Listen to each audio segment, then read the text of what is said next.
Jadi yang pertama, karakter religius itu komitmen terhadap perintah dan larangan Tuhan. Pertanyaan saya, pernah nggak Bapak Ibu bertanya, apa sih yang diperintahkan Allah dan apa yang dilarang Allah? Pernah bertanya nggak? Ingin tahu, ingin tahu.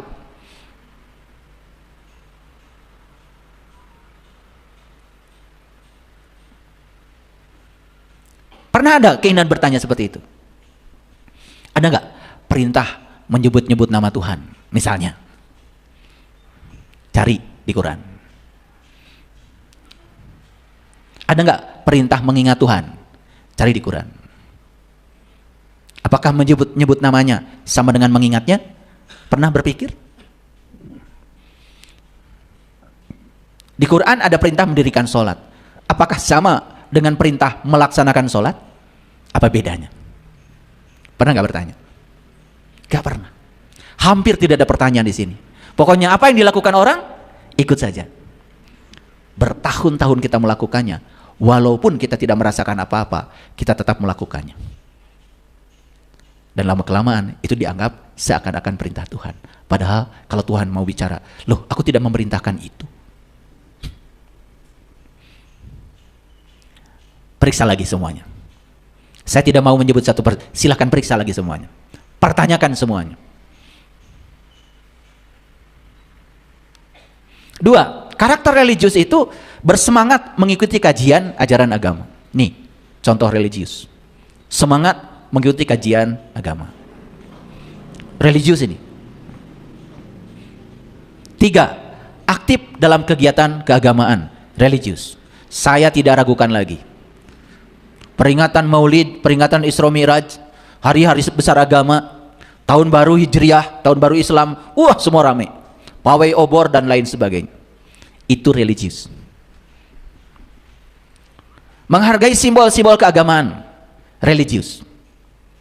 Sampai rumah pun simbol-simbol keagamaan tidak pernah lepas, religius. Ini yang diteliti indikatornya.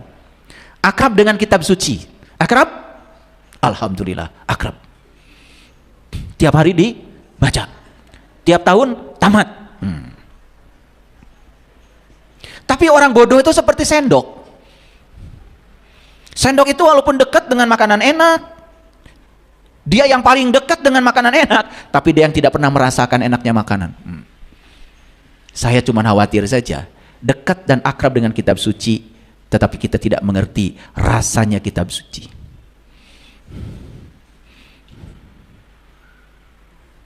6, mempergunakan pendekatan agama dalam menentukan pilihan. Pilih jodoh aja pakai pendekatan agama. Ntar dulu dites, idgham bila gunanya udah tepat atau tidak. Kalau tidak, jangan jadi menantu saya. Wah itu. Jadi pendekatan agama dalam segala aktivitas. Untuk pilihan-pilihan hidup pun menggunakan pendekatan agama. Keren itu, luar biasa. Jangan bangga dulu. Ajaran agama dijadikan sebagai sumber pengembangan ide. Ini 6 karakter sikap religius yang diteliti oleh Pew Research Center. Saya kira semua yang 7 ini sudah sangat luar biasa bagi Bapak Ibu. Betul? Saya yakin di tiap tasnya itu sudah ada Quran. Ya toh? Iya. Mahasiswa saya juga setiap hari pada baca Quran. Iya.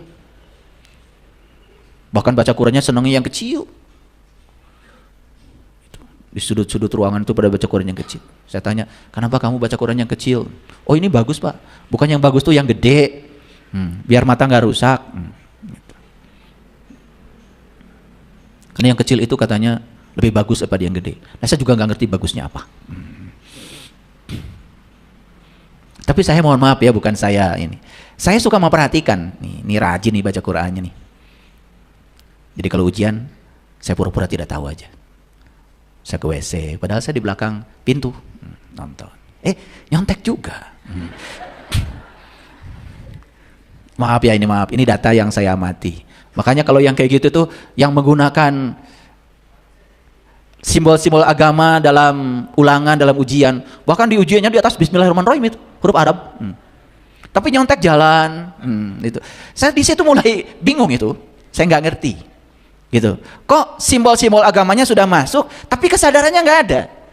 Nah ini ada pertanyaan kalau bagi saya itu, ada pertanyaan, kenapa kok bisa begitu? Oke, stop dulu sampai situ. Kita masuk data berikutnya. Sekarang saya masuk data yang dikemukakan oleh The Wellbeing Research Center. Jadi Wellbeing Research Center ini bertempat tinggal di Oxford University. Jadi Oxford University, Universitas Oxford itu punya departemen penelitian khusus untuk pusat penelitian kesejahteraan. Nah, jadi yang diteliti itu apa? Yang diteliti itu meneliti tentang negara-negara paling bahagia di dunia. Nah, ini penelitian dilakukan tahun 2024. Jadi masih baru. Oke. Apa yang diteliti? Yang diteliti itu ada dukungan sosial, harapan hidup sehat, kebebasan, kemurahan hati atau kedermawanan, dan kebebasan dari korupsi. Karena 5 ini sangat mendukung untuk menyatakan negara ini bahagia atau tidak. Yang diteliti lebih dari 143 negara. Indonesia alhamdulillah di urutan ke-80. Bagus. Gimana sih, tepuk tangan dong. Dari 143 80 bagus. Semangat. Harus semangat ya. Tapi tadinya saya membayangkan, kan negara kita negara yang paling religius, paling taat beribadah, tadinya saya membayangkan negara kita masuk 10 negara paling tidak paling bahagia di dunia. Ini kira-kira baru masuk judul ya, ini baru masuk judul, belum masuk isinya. Belum, tenang aja. Nah, nanti kita teliti di mana ini masalahnya. Nah, oleh karena itu izinkan saya menyampaikan 10 negara paling bahagia di dunia tahun 2024. Jadi yang diteliti itu tadi dukungan sosial. Jadi dukungan sosial itu maksudnya apa? Ya, tempat-tempat yang membuat mereka bahagia itu disediakan. Ada. Harapan hidup sehatnya lebih besar. Rumah sakit gratis, kira-kira begitu. Ya. Orang tidak takut sakit, tidak khawatir. Ya, sumber-sumber segala penyakit sudah ditiadakan. Karena ternyata menurut riset yang terbaru, sumber penyakit fisik itu pertama adalah jiwa yang kotor. Yang kedua adalah pikiran yang semraut. Yang ketiga adalah hubungan sosial yang tidak bagus. Itu saja sudah 90% menentukan seseorang sakit secara fisik. Oleh karena itu orang-orang yang sakit itu harus diperiksa jiwanya seperti apa, mentalnya seperti apa, hubungan sosialnya seperti apa. Itu sumber penyakit. Dan rumah sakit tidak pernah ngurusi itu. Kalau kalian datang ke rumah sakit tidak pernah dicek ini jiwanya kotor apa bersih. Belum ada alat untuk mendeteksi jiwa. Tetapi sakit itu sudah indikasi bahwa jiwanya kurang bagus. Akan persepsi. Kebebasan. Itu indikator kebahagiaan. Kemurahan hati, kedermawanan, itu indikator kebahagiaan. Dan kebebasan dari korupsi.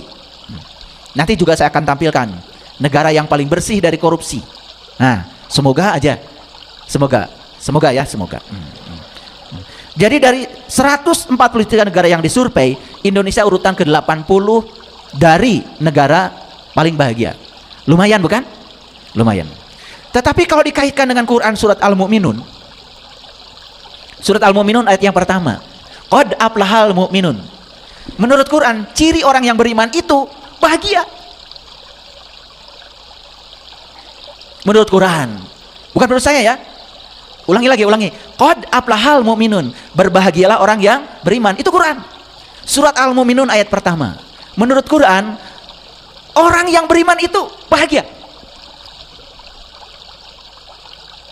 Memang di Quran tidak ada pernyataan religiusitas berbanding lurus dengan kebahagiaan. Tapi orang yang beriman dijamin oleh Allah bahagia.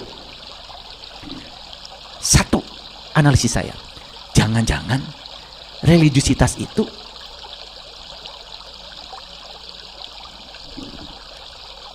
imannya yang bermasalah. Kan harusnya orang beriman itu bahagia. Nah ini religius tapi tidak bahagia.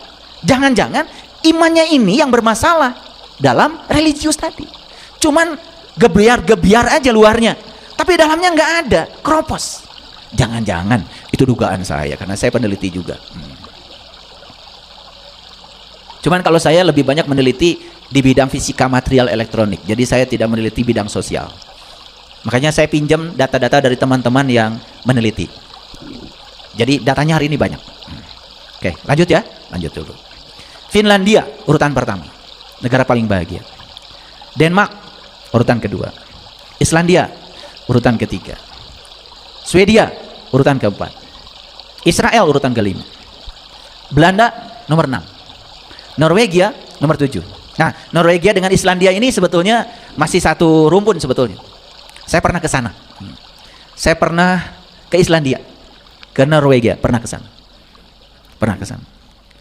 Jadi saya memperhatikan beberapa hari di Islandia itu, apa ya?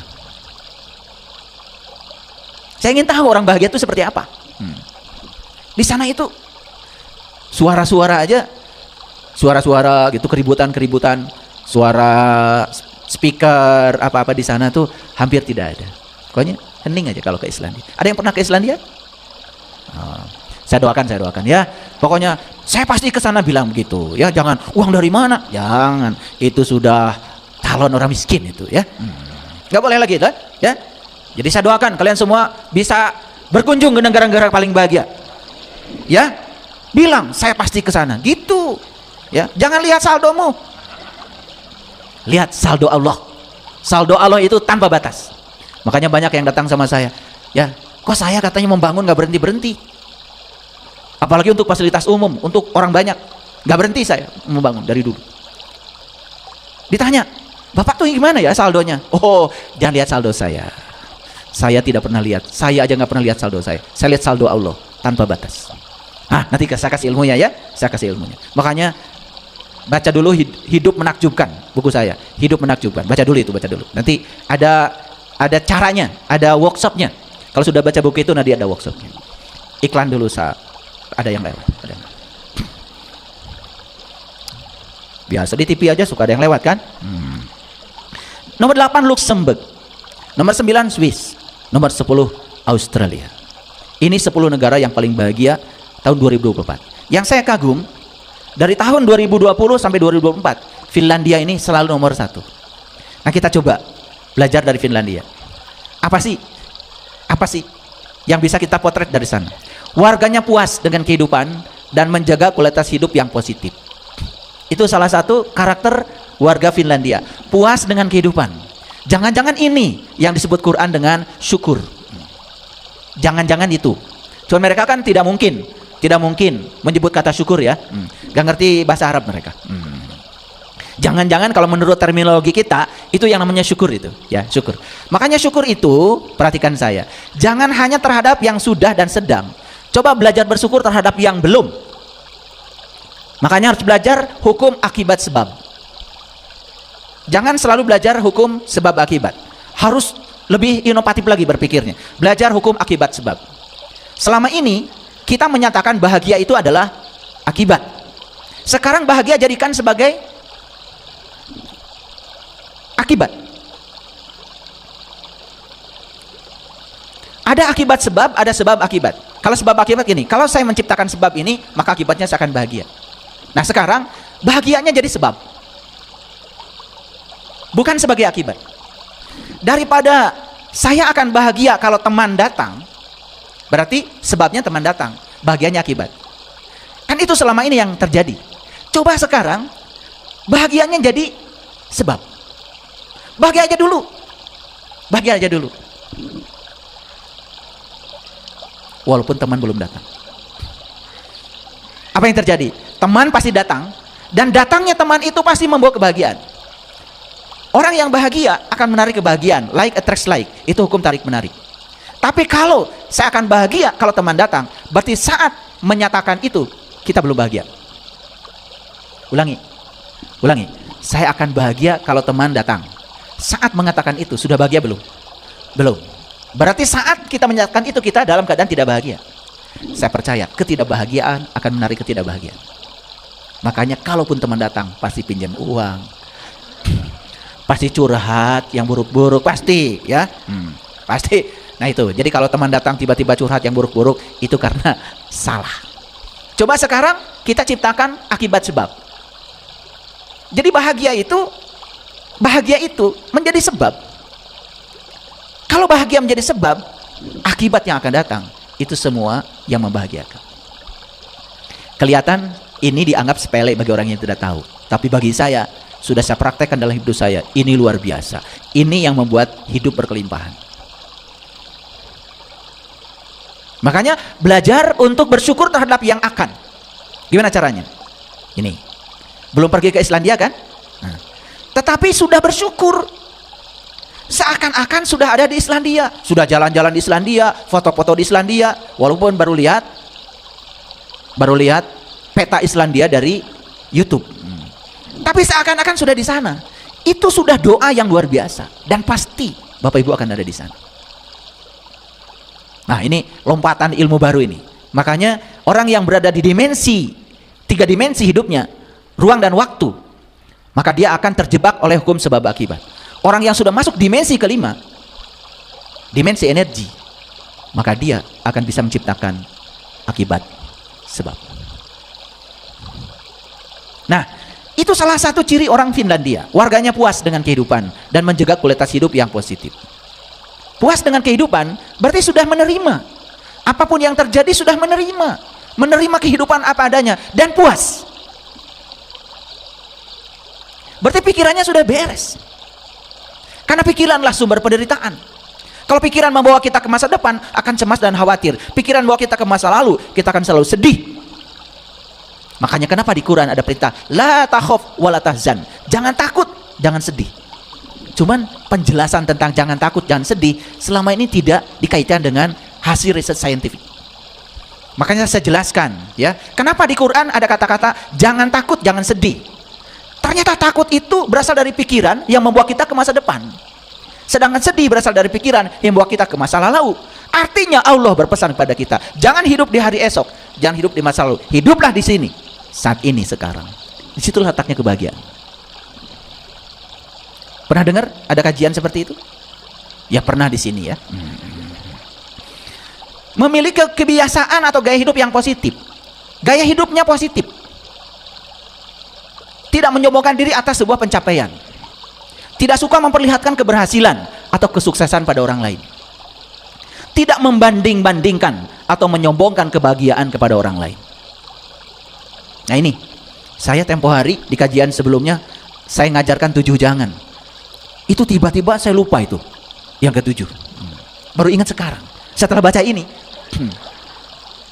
Jadi yang pertama, jangan suka menyesali keadaan. Puaslah dengan kehidupan. 2, jangan mudah tersinggung dengan hal-hal yang sepele. Karena itu adalah sumber penderitaan. Marah itu tidak bagus. Yang ketiga, jangan suka memikirkan hari esok yang tidak-tidak. Karena memikirkan hari esok berarti pikiran membawa kita ke masa depan, cemas dan khawatir. Yang keempat, ya, jangan suka memikirkan sesuatu yang tidak bisa diubah. Yang tidak bisa diubah cuma satu, yaitu masa lalu. Tapi masa lalu bisa diubah, sudut pandang kita terhadap masa lalu. Itu yang bisa diubah. Yang kelima, jangan iri hati. Yang keenam, jangan menganggur. Nah yang ketujuh, begitu saya baca ini baru ingat sekarang. Yang ketujuh itu, jangan banding-bandingkan dirimu dengan siapapun. Jangan hidup dengan pembanding. Hidup dengan pembanding membuat kita terus-menerus jadi orang lain. Dan ketika kita jadi orang lain, kita tidak akan sukses menjadi diri kita sendiri. Coba bandingkan rumah kita dengan rumah orang. Kita akan kehilangan kepuasan pada rumah kita sendiri. Bandingkan mobil kita dengan mobil orang, kita kehilangan kepuasan terhadap mobil kita sendiri. Bandingkan pasangan kita dengan pasangan orang.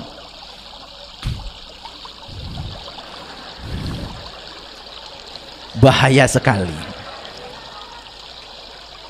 Padahal pasangan kita itu yang terbaik, pilihan semesta. Betul nggak? Iya. Cuman karena mikirkan yang tidak ada, lalu melupakan yang ada. Itu sangat berbahaya. Itu sumber penderitaan. Ya, semua orang yang ingin bercerai itu karena hidup dengan pembanding. Hati-hati itu. Ya, tidak akan pernah menjadi diri sendiri. Ya, makanya belajar menerima dan menghargai perbedaan. Di mana belajar pertama? Di rumah dengan pasangan. Itu dulu. Kalau dengan pasangan sudah sukses, baru belajar menerima dan menghargai perbedaan dengan tetangga.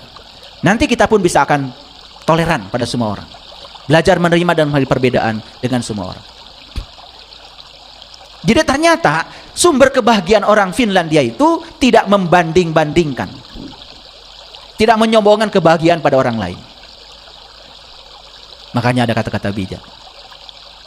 Jangan cerita uang banyak sama orang yang tidak punya uang. Jangan cerita kesehatan pada orang yang sakit. Itu kan diajarkan kita untuk belajar timbang rasa. Ya, lanjut dulu, ini agak banyak nih hari ini. Orang Finlandia itu sangat menjaga dan menghargai alam. Ternyata alam itu menjadi sumber utama kebahagiaan. Makanya kalau di komunitas kami di BSI ini, pergi ke alam itu rutin. Saya ajak selalu pergi ke alam. Meditasi di alam. Karena apa? Kita dengan alam itu sejenis loh.